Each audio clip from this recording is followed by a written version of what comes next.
to the of the session, which is surviving the flames, at least a guide to fire safety. So we're expected to at least take away one or two things as regard our safety during fire emergency.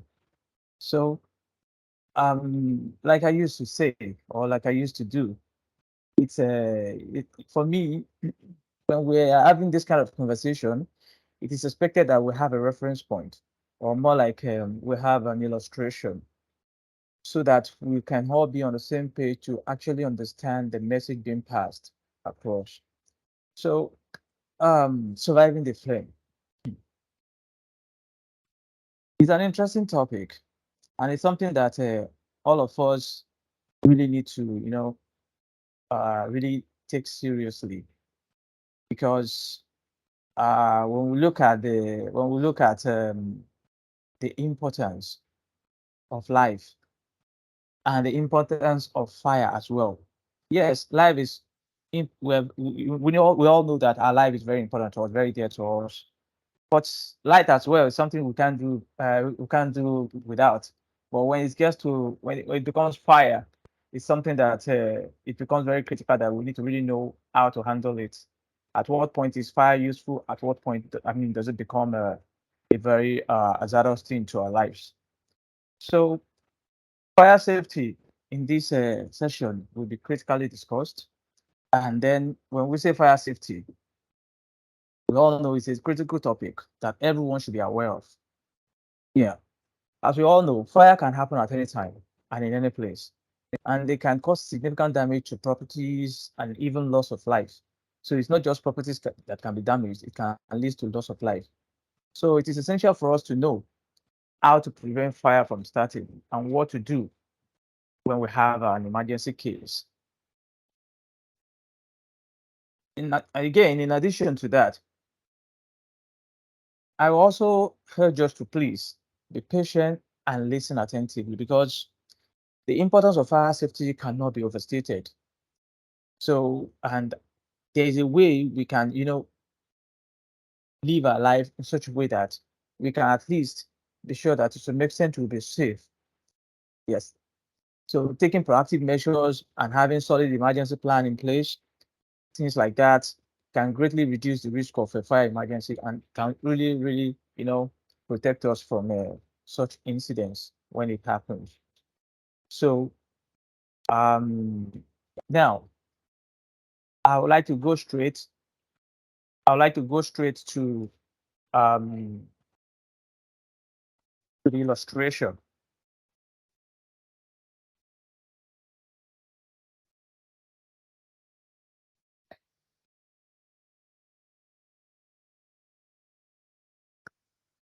Please, I would like to know if we can all see my what is being displayed on the screen. Is the slide changing? Yes, I can. Okay, great. Thanks. But the slide So, is not changing. uh, please, what can you currently see on the screen? The title slide. The title slide. Oh, wow. It should have changed. So maybe I should just end the slide and relaunch.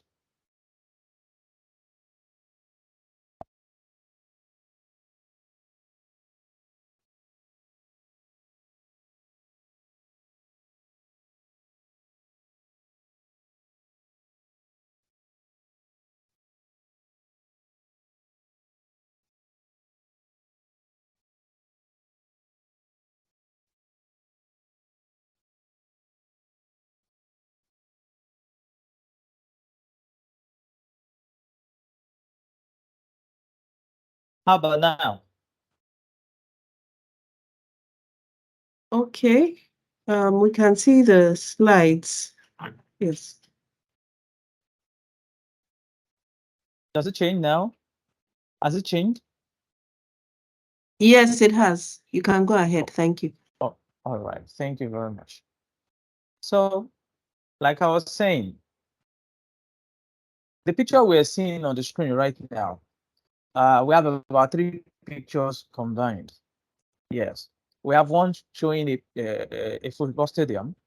We have one showing how the football stadium was engulfed in fire, and we can see the aftermath of the fire on the last picture. This is Bradford Stadium. I hope you can all hear me. Hello. Go ahead, we Yes, can hear you. we Okay. can All hear you. right. Go ahead. Great. Great. So that is Bradford Stadium. And that event you see occurred in 1985. It happened exactly on the 11th of May, 1985. It was a day when they had a game between Bradford City and Lincoln City, more like the final game of the season for them that time. Though in the match before that match, they've already clinched the title. They were actually in the third division fighting for the championship trophy. So they won the trophy before the last match that happened between them and between Bradford City and Lincoln City team. So the excitement was there. They were happy. They already know that yes, they've won the league. So the game was on. So and actually they were playing at home. So there were more of their fans that attended the game. So the game started at around about I think 3:04. Yeah, 3:04 that day, 3:04 p.m. Just exactly 4 minutes past three. Yeah, that was when the game started. So barely after 40 minutes, the commentator observed that there's a flame somewhere. Within just a minute, the smoke was becoming very thick. So at some point, some of the spectators ran from the point where the smoke was actually coming up. So, but before they were able to actually move away from there, the fire has really exploded. So everybody started running for safety. A number of them ran into the pitch. Quite a number of them wanted to even go through the exit door behind them, but unfortunately for them, the exit door were, I mean, about more than 12 exit doors were locked, were under lock. So some people died in the incidents, and a lot of things happened afterwards, like a case of um case, I mean, leveling, bringing up some kind of a, some kind of inquest, after the inquest into the incidents, then there was still legal test case that was brought against the club, and thinking that it's just the club that will bear that, the local council too also bear, I mean, also borne part of it, because they were also expected to have done their necessary checks and ensure that the law regarding fire safety in the council is actually entrenched and enforced. So that particular day, a number of people died, while a number of people also got injured. It became a matter of who will help who out. Some of the fire safety equipment they have in place were deployed. The local council deployed their resources. Everyone tried to ensure that yes, the casualty didn't grow bigger. But at the end of the day, lives were lost, injuries were sustained, properties were damaged. But it didn't happen without some lessons that was taken away from that very particular incident of 1985. Now, what were the lessons learned? But before we even go to that the lesson learned, what led to the incident? It's just that the incident started with just a particular spectator, a fan, who was smoking. So, in excitement that his team has already won the cup, he threw away his cigarette. So the cigarette fell off under the pavilion where they are all sitting, and under the pavilion were trashed. They have a lot of litters under the pavilion, and that caught fire. Before they know it, it was even a windy day, so the whole thing started burning. And in just few minutes, you'll be surprised to know what time it took for that fire to grow as large as that. But before I even go into telling you what time is, with what we see, with the magnitude of the fire incidents we can all see, At least we can see the side of what the pitch looked like, what it looked like before the fire started, and what it was like when the fire was already burning, and after the fire had been quenched, what it also looked like. But when we look at the middle picture, which is when the fire was actually burning, what comes to our mind? How much time do we think it took for this fire to get to this point? Can anyone guess?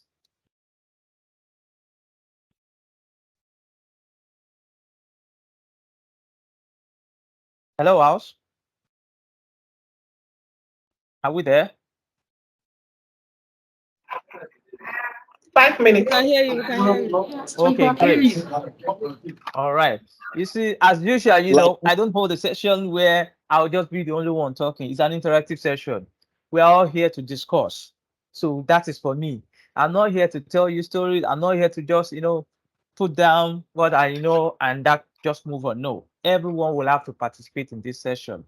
So, and it's the usual thing, as you know, this is not the first time. So I would like us to all participate in this. Let us answer questions. There is no wrong or right answer. Yes, because we are all in this to learn. So please, let's try as much as possible to just hear our view. So, like I asked, like how many minutes do we think it took for this fire to get to this point? Like 3 minutes. 3 minutes. Okay. Any other person with 30 minutes. sorry? 120 seconds. 120 seconds. That's 2 minutes, right? Great. Any other person with an idea of what time it took? 20 minutes. 20 minutes. Okay, great. Yeah. So now, looking at the magnitude of that fire, one would think that it took as much as 20 minutes. One would think that it took as much as like 30 minutes before it got to that point. But it's quite unbelievable because there's a documented facts to this, evidence to this. What time does it take? I mean, did it take? Let's see for ourselves.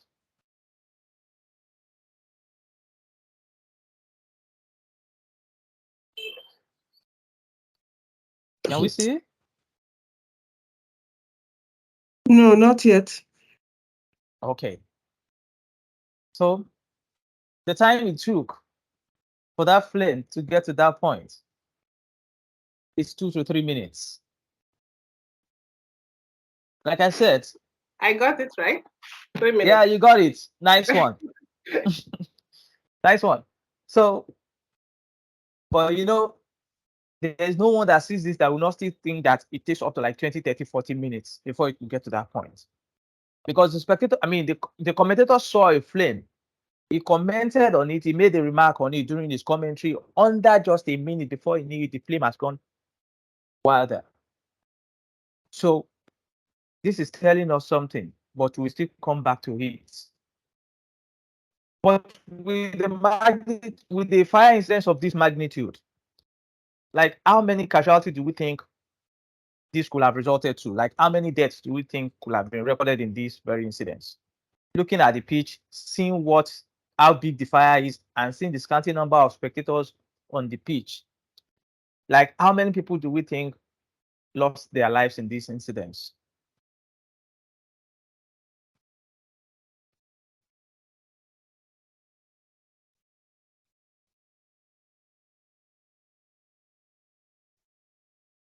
Anyone?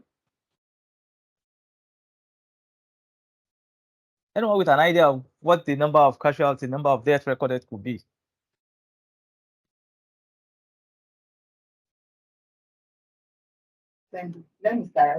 About 50 to 56. Shit. Thank you. Emmanuel, well done. Thank About you. 50 to 56. Thank you. Anybody with maybe a different opinion as per the number of people that lost their life in the incidents?